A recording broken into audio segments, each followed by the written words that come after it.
বৌমাকে ঘরে তোল শঙ্খ। কে তুমি? আমি তোমাকে চিনি না।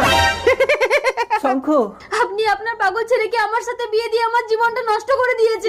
একমাত্র তুমিই পারবে আমার শঙ্খকে ভালো করে তুলতে। আমার ভিখারি বাবা সব কিছু বিক্রি করে আমাকে বিয়ে দিয়েছে। আমার ফিরে যাওয়ার পথ নেই। আমি দিনরাত এক করে ওকে সুস্থ করে তুলবো। বৌমা, তুমি শঙ্খকে নিয়ে 6 মাসের জন্য কোথাও বেড়াতে যাও। 6 মাস পর আমি এখন সম্পূর্ণ সুস্থ।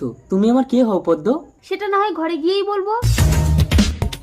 এই মেয়েটাকে আমার ভীষণ ভালো লেগেছে, তুমি কথা বলে আমার সাথে সেট করে দাও না পদ্ম।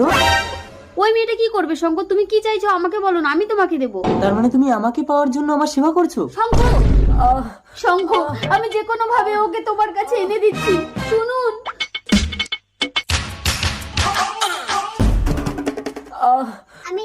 তুমি রাজি? চলো আমি তোমাকে বিয়ে করে বাড়ি নিয়ে যাব। হ্যালো, বাবা আপনার ছেলে সম্পূর্ণ সুস্থ হয়ে গেছে। আজই বউ নিয়ে বাড়িতে আসছে। এই কই কই শুনছো?